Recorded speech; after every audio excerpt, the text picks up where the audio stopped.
Well, the Cincinnati Reds and the Milwaukee Brewers proved without a doubt that the NL Central is going to be won by one of these two teams over the weekend. What's up? My name is Jeff Carr. He is Chuck Freeman alongside me. We are the hosts of Locked On Reds and Locked On Brewers. You are listening to a Locked On crossover because we are your team every single day. And both of us have been watching our teams for as long as we can remember. And when it comes to the Brewers, this is an old hat. They are right there in the competitive zone, the driver's seat, or at least right there next to the driver's seat when it comes to the NL Central. And for the Reds, this is not something that we're used to. This is something that this team has surprised just about everybody. I mean, I've been one of the more optimistic proponents for the Cincinnati Reds over the years, but not even I could see this coming. And the series leading into the All-Star break is just evident of the war that the final 6 games of the season between these two teams will be over the next week and a half. By the way, before we really get into all of this, thank you so much for checking us out, making us your first listen every single day when you're talking about Locked On Reds and Locked On Brewers, because we have you covered every single day. And do you agree with that, Chuck? Do you think that this is a 2-team race for the NL Central? Oh, absolutely. At one point, I thought St. Louis, and you never want to count out the Cardinals. Remember what happened in 2011? They came roaring back. But for a while, I'll be honest, throughout most of the beginning of the season, I thought it would be a Brewers and Cardinals. And I said even, don't worry about the Reds. Don't worry about the Cardinals. Or don't worry about the Pirates. Don't worry about the Cubs. A little did I know that you guys had De La Cruz waiting to spring on us, and we got a glimpse of him this weekend, and oh boy, we got a problem here. So, yeah, this is going to be a 2-team race. Even Yelich said after the game on Sunday, again, the Brewers won 1-0. Jeff, he said, it's going to be back and forth all season long between us and those boys from Cincinnati. I really thought at the beginning of this season that I was going to like the idea of a more balanced schedule and getting to play every single team at least once and getting to see all the different clubs. And I do like that idea, but I also hate the fact that we're playing, 5 less games, 6 less games here between these two ball clubs, because the Reds and Brewers, and while the Brewers are looking pretty good here in these last, 13 games, I think they are 10-3 overall, something like that. They're on their best run since way back early in April. But I like the fact, because we got the Atlanta Braves twice this month, home there and here. So I like the fact there's some variety, because I feel like, Jeff, in past seasons, all we saw were the Cincinnati Reds and Milwaukee Brewers, Brewers and Pirates. I feel like we were always, where the Brewers playing this weekend? Oh, they're down at Synergy Field playing the Reds. Again, we just got done playing these guys. Well, now we're playing you guys again this weekend. But I wish, now, I think schedule makers probably didn't think that our two teams were going to be competing for a division title. So they didn't look at it that way when the schedule was made and we're done with each other here in a couple of weeks at the end of July. Yeah, because I think the Reds are loaded with the Pirates for the final stretch of the season. I think there's some games against the Cardinals, a lot of games against the Cardinals as well. But just the way that these two games really played out, even the first game that the Brewers had a hold of for pretty much most of the game, and then the Reds were able to at least make it dramatic there in the final inning, I think it has shown that the Reds aren't going to be that team that just kind of shows up to the ballpark and gets run over at the very least. And if not, it shows Milwaukee, because I know that they played the final series before Elly De La Cruz was called up there against the Dodgers back in June. So this was their first 3 games against them. And overall, yes, Elly is the biggest reason why the Reds are here, but there's so many other players on this roster that have really fed the success of this team. And I mean, you guys saw Alexis Diaz looked very good on Saturday, really starting to get the full extension on his pitches. He's really finishing, really doing a good job with his fastball and his slider, because there for a little bit, I thought fatigue was going to settle in and it was really going to derail the rest of his season. But I think that he kind of got a little bit of a second wind there. So when you look forward forward from a Brewers perspective at the Reds, what are you kind of thinking for these final 6 games? Well, the one thing is how are the Brewers? Now, the Brewers' strength is their pitching staff, and the Reds' strength. I mean, you guys can hit with the best of them. Now, in the 2 Brewer wins, the Brewers shut down their offense a little bit, shut them out on Sunday, and then you guys made that run in the 9th inning, and I don't think it was 7-1, and the Brewers didn't want to go to their closer Williams there, but they had to walk the guy Stenzel who hit the home run the previous day. I thought, oh boy, here he comes, bases loaded.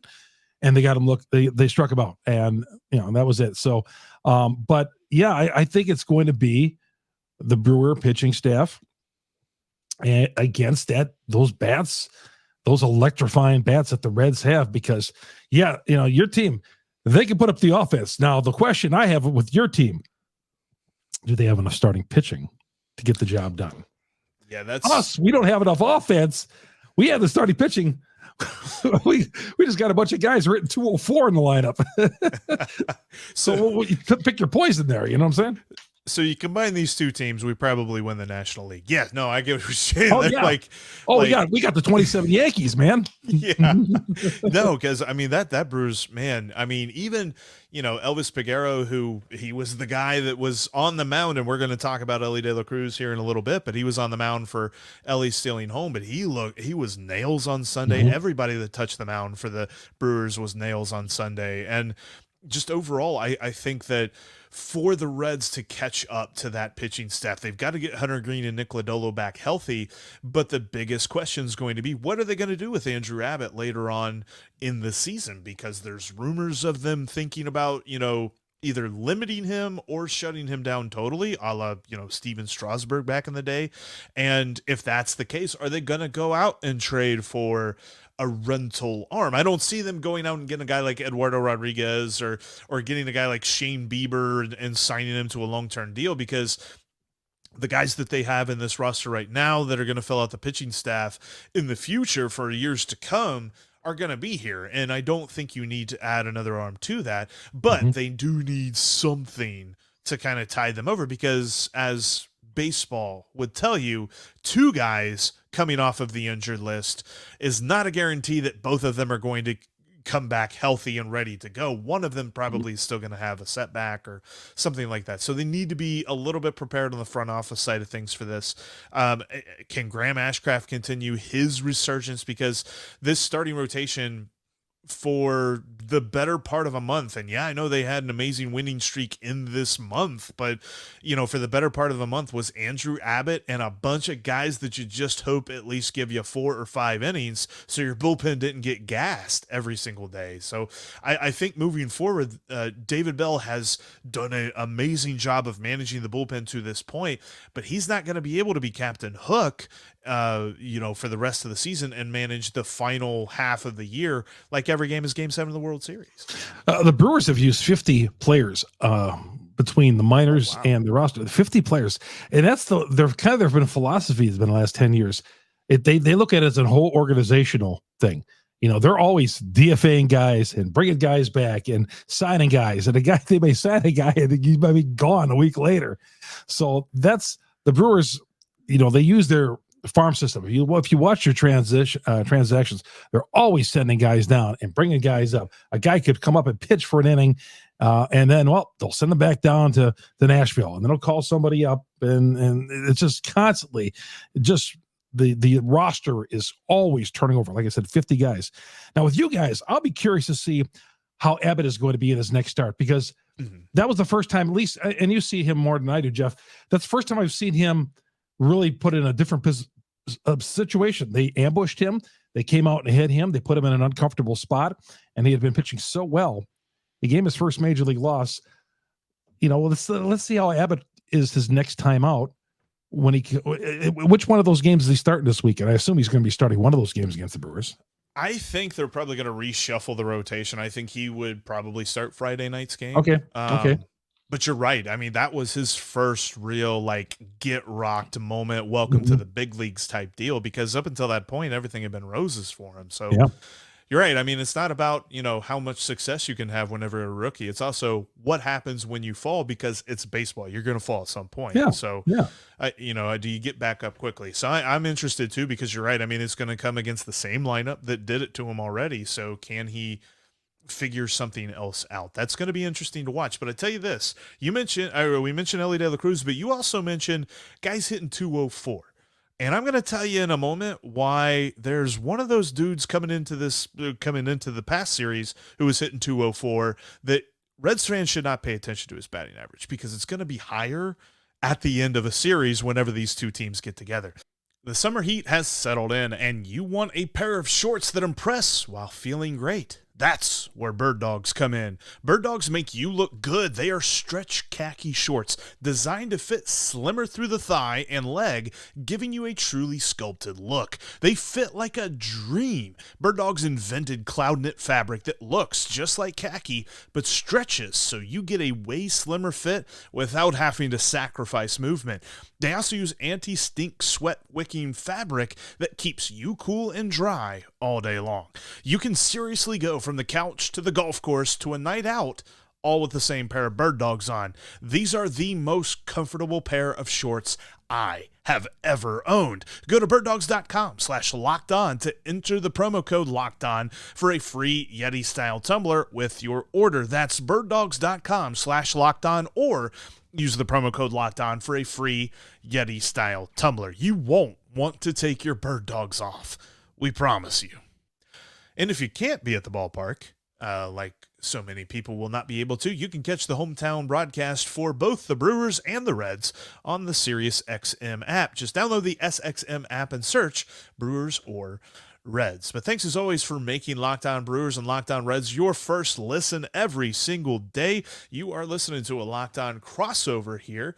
Chuck Freeman and I are breaking down the series that led into the All-Star break, while also looking ahead to the series after the All-Star break. But Chuck, it's to me, and I think that I know where you might take your angle for an impressive Red, but I know this about Willy Adames. Whatever his batting average is at the beginning of a series with the Reds, it's going to be higher at the end of it, because he just seems to have the Reds number. And I don't know if he and Bill Hall have had long conversations.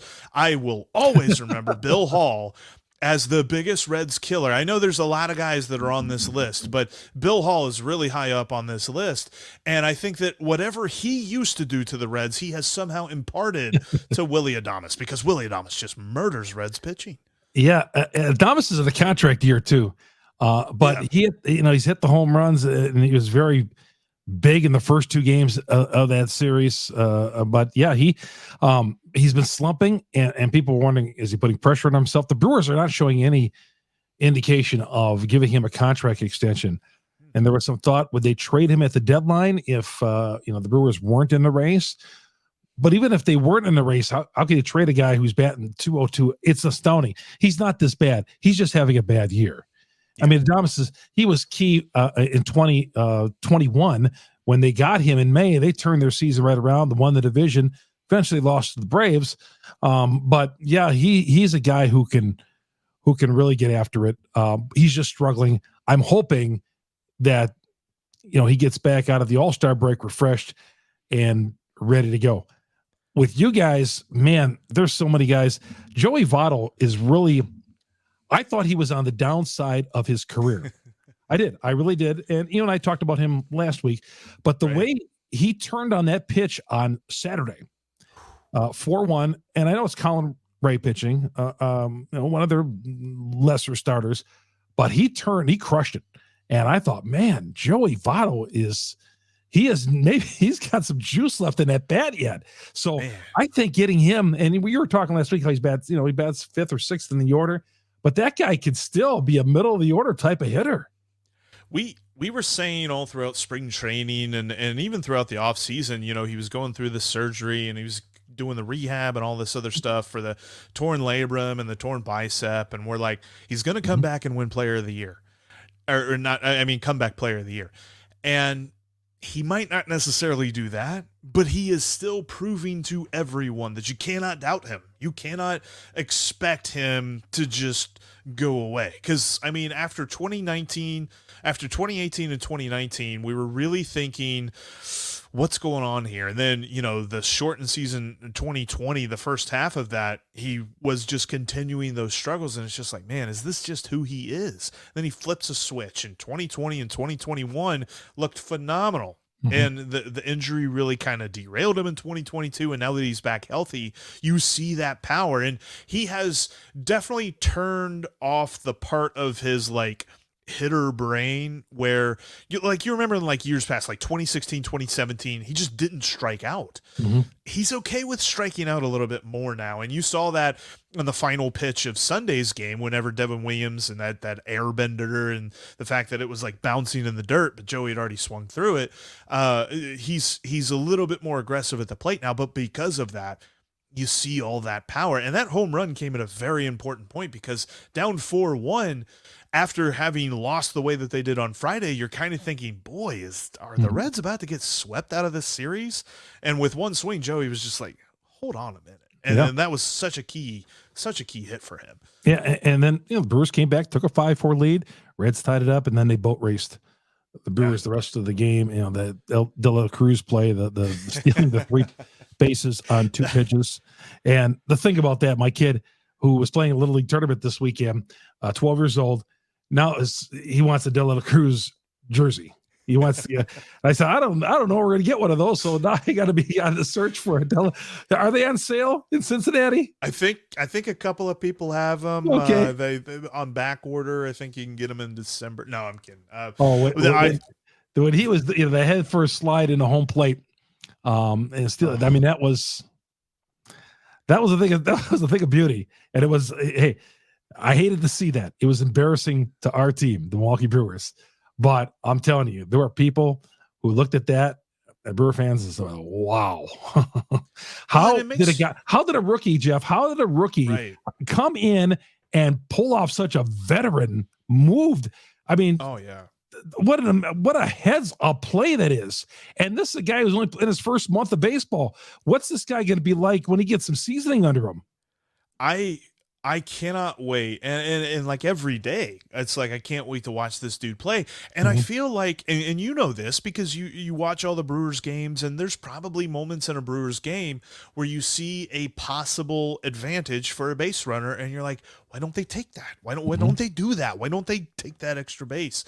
Elly is that guy. Elly is the guy that takes that extra base. He is the guy that sees the opportunity. And I mean, it was obvious the defensive shift was on. That was what they were going to do for Jake Fraley, so Brian Anderson was just ceding third base. But even when he did that, and I think that a lot of people saw Elly kind of get up, take his helmet off, fix his hair, put his helmet back on, almost as if he was strategically doing something there. But they asked him in the postgame, they're like, so was that part of your plan? He's like, nah, just one of my dreads were caught in my helmet. I needed to get it unstuck. It was very uncomfortable. It was yeah. So I think he just plays the game. He just rolls with the game. And as many people that have ever watched a baseball game and looked and said, why doesn't he just go?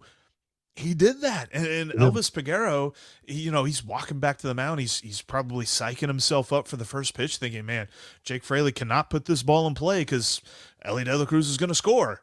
And then he doesn't even get a chance to throw that pitch. It's so wild to me. And I've watched the highlight a bunch of different ways, whether it be the television call or the radio call. And it's just that moment is such a rare moment in baseball too, that I think that it takes everyone by surprise, even more so. And I think that's why everyone's first question to him was, were you surprised yourself that you were able to do that? And he's just like, I'm always looking for the next opportunity. Well, he saw something because in that situation, Peguero probably didn't realize he no timeout. He didn't call time. Had he called timeout, or De La Cruz not going anywhere, but there was no timeout called. He just casually walked back to the mound and didn't think anything of it. And De La Cruz had it in his mind. I don't know if this was something he had pre-planned or thought that he would always try, but he did it. I haven't seen that play ever done in all the thousands of games I've ever seen. So that was incredible. Thank God it did not come in a postseason game where a game where it would have cost us the better, because man, I would have a different. I'd be breaking bobbleheads. That's what I do. I break bobbleheads. I'd be breaking bobbleheads, Jeff. No, I wouldn't blame. I mean, if our positions were switched, if that was Yelich that did it, I mean, I was there for the second Yelich cycle, so like I know it's like, dude, you just sometimes you just got to tip your cap to the guy on the other side. So that was one of those moments. And the most coolest, lukewarmest take. This isn't a hot take at all. Ellie's gonna do it again. To somebody, it's going to be to somebody, and I can't wait to see that. I'd be surprised, because you would think that everybody would be on alert now. Hey, right? He did it once, and if not Ellie, you think somebody else in the game will try that?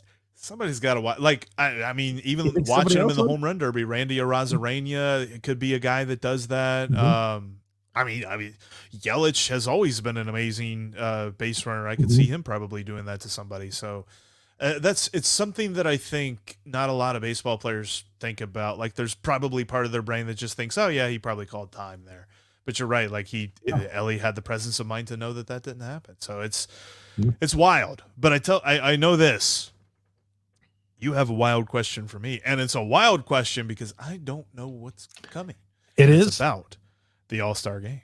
It's about the All-Star game and how Major League Baseball wasted an opportunity here in the next couple of days. Wasted a major opportunity. We are going to get to that here in just a moment. Before we do, though, I want to tell you about another one of our sponsors here today, because this show is brought to you in part by BetterHelp. Whether you're dealing with decisions centered around career, relationship, or anything else, therapy helps you stay connected to what you really want while you navigate life, so you can move forward with confidence and excitement. We all need a little bit of help every now and then.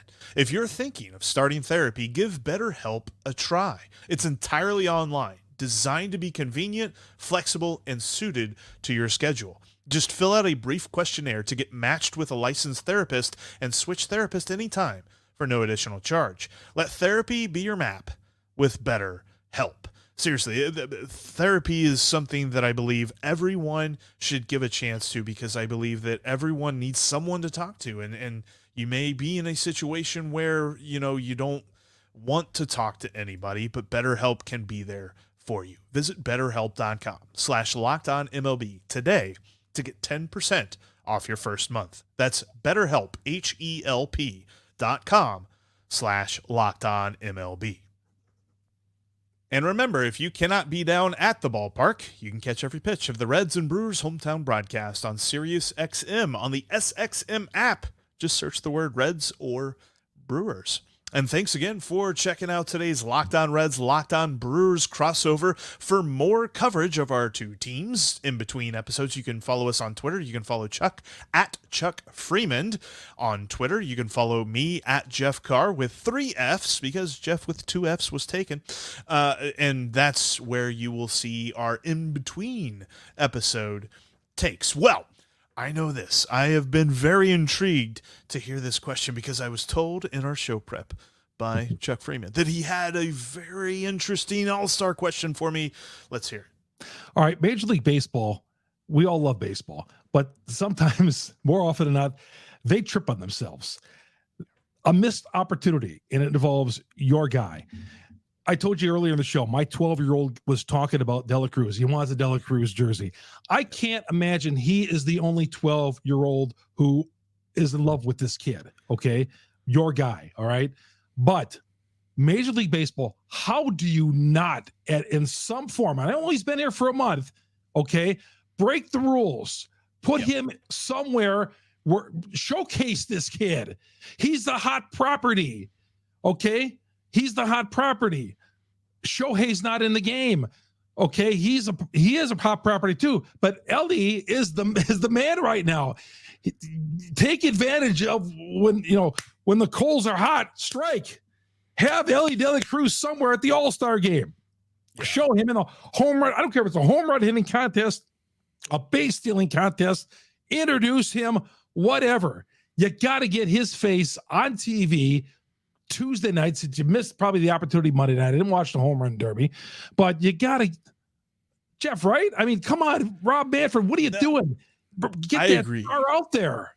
I think, and it's interesting because he was extended an invitation to be in Monday night's home run derby and he turned it down. And part of it was, he talked it over. So his agent is Scott Boras. He talked it over with his agent and he talked about, you're going to go straight from Milwaukee to Seattle. You're going to participate in the derby. You're going to be super sore for a couple of days and then you're going to get right back into the season.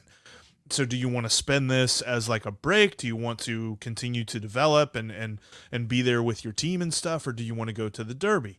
And ultimately, Elly decided not to go to the derby. But he said if he were invited to the All-Star game, the answer would be different. And I agree with you. And I think that this is just another strike. And we're on strike 233,000.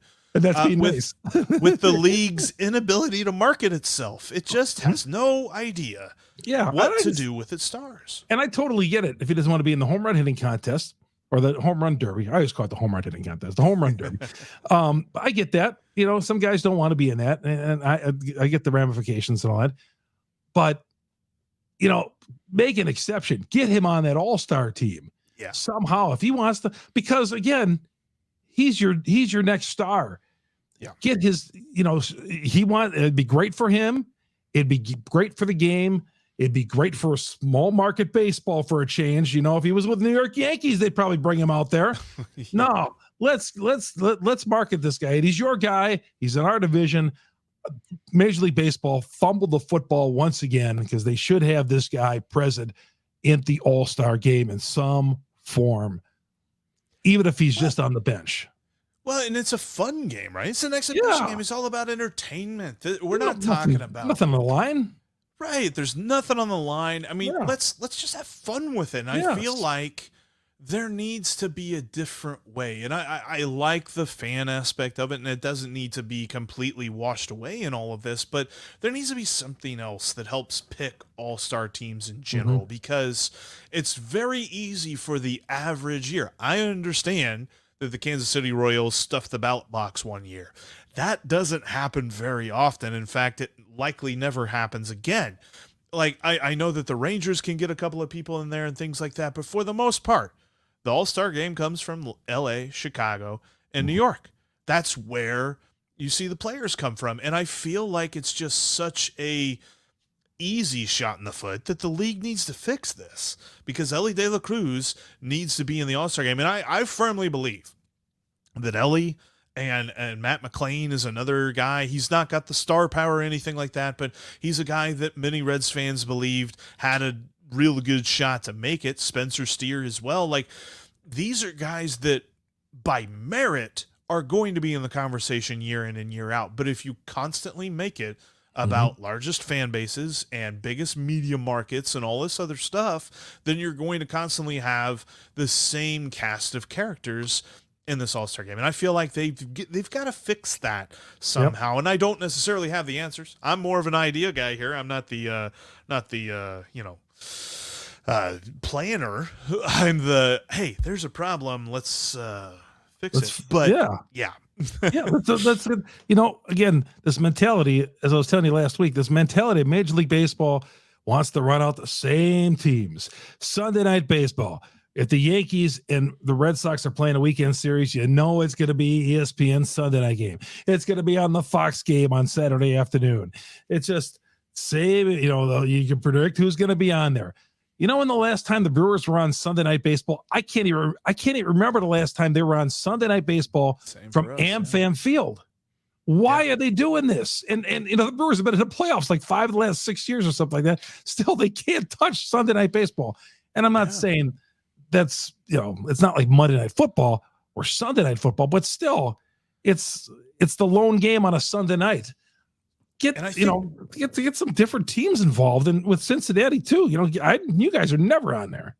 And that's why if you tell someone on the coasts, on the east or the west coast, that the NL Central is a 2-team race between, and they would be like, well, the Cardinals are one of them. No, they're not even close. It's between the Reds and the Brewers this year. Because when anyone thinks baseball in the heartland, they think the Cardinals, because that's the only team in Central America and Middle America baseball that is ever featured on some sort of national broadcast. They don't go to Milwaukee. They don't go to Minnesota. They don't go to Cincinnati. They don't go to Cleveland. They don't go to Kansas City or anything like that. And sure, you can talk about, well, some of those teams have been a little bit rough, but Milwaukee, playoff team year in and year out. Minnesota's been pretty good for 3 or 4 years. I know they had a rough year. I think it was last season, but I mean, 2021, they were pretty good. 2020, they were pretty good, and they're looking pretty good AL Central wise again this year. So I think that that's part of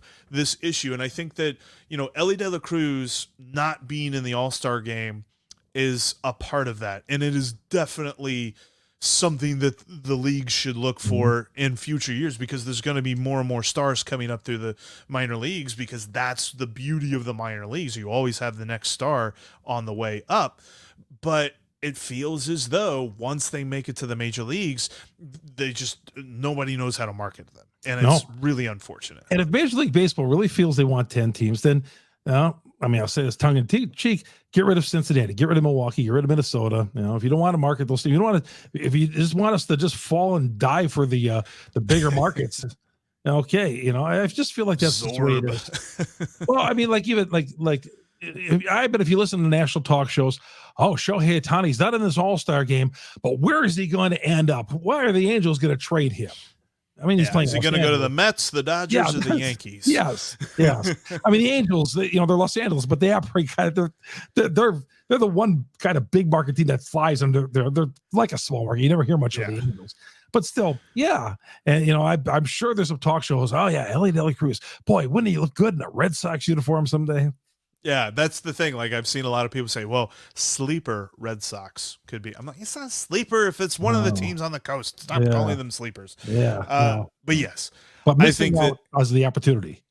Yes. They're missing the opportunity because there's plenty of good baseball in Middle America. Yes. Brewers, Reds, absolutely proving that this year. And we got 3 awesome games coming up this weekend, Friday, Saturday, Sunday at Great American Ballpark. And if you can't be at Great American Ballpark, you can catch every pitch of the Reds and Brewers hometown broadcast on Sirius XM. Just download the SXM app, search the word Reds or Brewers. And thanks for checking out our Locked On crossover between Locked On Reds and Locked On Brewers. Chuck and I are going to be all over your favorite teams as we move through the trade deadline, as we figure out what our teams are going to do. That's going to be a topic on a future crossover between the Reds and Locked On Reds and Locked On Brewers, because we still got a few more games to play yet.